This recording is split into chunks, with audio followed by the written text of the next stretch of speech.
हरि ओम नमो भगवते वासुदेवाय नमः। आज का यह पावन दिन आप सभी के लिए मंगलमय हो। प्यारे भक्तों, आज से भाद्रपद मास का शुभारंभ हो चुका है। यह वही महीना है जिसमें भगवान श्री कृष्ण ने प्रकट होकर भक्तों का कल्याण किया था। इसलिए यह महीना कृष्ण को अनंत प्रिय है। शास्त्रों में कहा गया है कि भाद्रपद मास के प्रतिदिन श्रीमद् भागवत महापुराण की कथा सुनने और सुनाने से सभी पाप नष्ट होते हैं, घर में सुख समृद्धि आती है और अंत में मोक्ष की प्राप्ति होती है।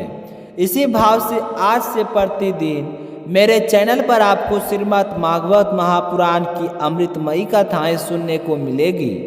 श्री सुखदेव जी कहने लगे, राजन, वर्षा के 4 मास बीत गए, परंतु अनिरुद्ध का कोई समाचार ना मिला।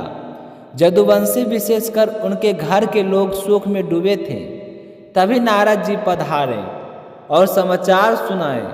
अनिरुद्ध सनितपुर जाकर बानासुर के सैनिकों को पराजित करते हुए अत्यंत नागपाश में बंद दिए गए हैं। यह सुनते ही भगवान श्री कृष्ण के नेतृत्व में यदुवंशी वीरों ने बानासुर की राजधानी पर चढ़ाई कर निर्णय लिया।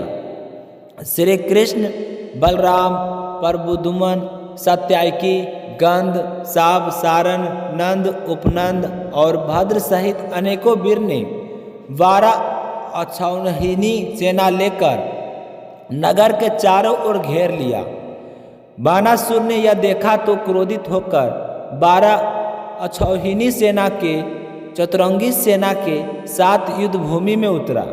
उसकी ओर से स्वयं भगवान शंकर नंदी पर सवार अपने पुत्र कार्तिकेय और गणों सहित युद्ध में आए। परिचित हुआ युद्ध इतना अद्भुत था कि देखने मात्र से रोमांच उठता।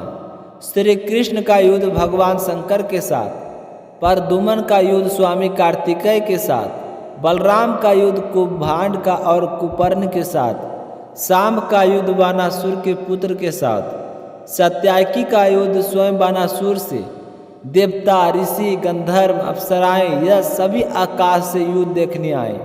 श्री कृष्ण ने अपने तीखे बाणों से शंकर जी के अनुचरों को पेट, भूत, प्रेत, पिशाच, विनायक, ब्रह्म, राक्षस और असंख्य मायावी प्राणियों को संहार किया।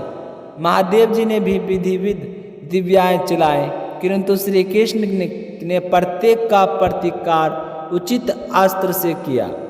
ब्रह्मशास्त्र का ब्रह्मशास्त्र से, वायुशास्त्र से, पर्वतशास्त्र से, अग्नि शास्त्र से, पर्जन्य शास्त्र से, परशुपात्र शास्त्र से, नारायण शास्त्र से, इसके बाद जमुनास्त्र से महादेव मोहित हुए और युद्ध से विरत हो गए। प्रद्युम्न ने कार्तिकेय को घायल कर रणभूमि से पलायन करने का विवश किया। बलराम जी ने अपने मुसल से कुमांड और कुंभकर्ण को धराधराई कर दिया। सेना के विनाश से बानासुर युद्ध हुआ। अपने 1000 भुजाओं से 500 धनुष को एक साथ बाण चढ़ाकर श्री कृष्ण पर छोड़े, परंतु चक्रधारी ने क्षण भर में उसकी सभी धनुष कट डाले, रथ, सारथी और घोड़ों को नष्ट कर दिया। तभी उसकी धर्म माता कोटरा देवी अपने पुत्र के प्राण बचाने हेतु नग्न अवस्था में आ खड़ी हुई। मर्यादा हेतु श्री कृष्ण ने दृष्टि फेर ली और बानासुर नगर लौट गया। महादेव के गणों द्वारा छोड़ा गया शीर्ष त्रिपाद ज्वर 10 दिशाओं में जलता हुआ श्री कृष्ण की ओर बढ़ा। तब भगवान ने अपना वैष्णव ज्वर छोड़ा। दोनों ज्वर आपस में भयंकर युद्ध करने लगे। अंत में वैष्णव ज्वर के तेज से माहेश्वर ज्वर भयभीत हो गया और श्री कृष्ण की शरण में आया। भगवान ने कहा, जो भी हमारे इस संवाद को स्मरण करेगा उसे तुमसे भय नहीं होगा। प्रसन्न होकर ज्वर विदा हुआ और बानासुर पुनः युद्ध भूमि से आया। इस बार श्री कृष्ण ने अपने चक्र से उसकी भुजाएं काटनी शुरू कर दी। महादेव जी ने यह देखकर स्तुति की और कहा, प्रभु, बानासुर मेरा कृपा पात्र सेवक है। मैंने इसे अभय दान दिया है। जैसे अपने प्रहलाद पर कृपा की, वैसे इस पर भी कृपा करें। भगवान ने कहा कि आपकी बात मानकर मैं इसे जीवित रखता हूँ। इसका अभिमान दूर करने हेतु मैंने इसकी अनेक भुजाएं काट दी हैं। केवल 4 भुजाएं शेष रहेगी। यह अजर अमर रहेगा और आपके पार्षदों में अग्रहण्य होगा। बानासुर ने प्रभु के चरणों में प्रणाम किया और अपनी पुत्री उषा के साथ अनिरुद्ध के श्री कृष्ण के सौंप दिया और द्वारका में उनके आगमन पर नगर को ध्वज पताकाओं और तोरणों से सजाया गया। चंदन मिश्रित जल से सड़कों का सिंचन किया गया। शंख नगारे ढोल बजने लगे और नगर वासियों ने भय स्वागत किया। प्रचित जो पुरुष प्रतिदिन प्रातःकाल श्री कृष्ण और शंकर जी के इस अद्भुत युद्ध का स्मरण करता है वह कभी पराजित नहीं होता। एक दिन की बात है, प्रद्युम्न चारुभुवन और गंध उपवन में खेलते खेलते प्यासे हुए और जल की खोज में एक कुएं के पास पहुँचे। कुएं में जल नहीं था, परंतु एक विशाल गिरगिट पड़ा था।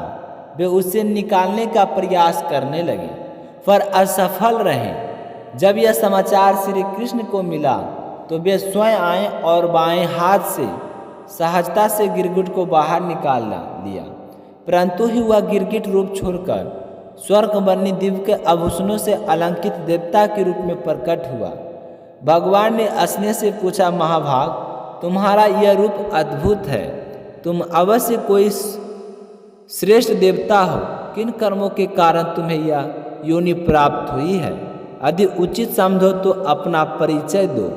इसके आगे क्या हुआ यह जानेंगे कल के अगले सर्ग में। इसी तरह की अध्याय को सुनने के लिए मीनू भक्ति चैनल को सब्सक्राइब जरूर करें। मिलते हैं अगले अध्याय को लेकर, तब तक अपना ख्याल रखिएगा और मीनू भक्ति चैनल को सब्सक्राइब जरूर कीजिएगा। जय श्री कृष्णा, राधे राधे।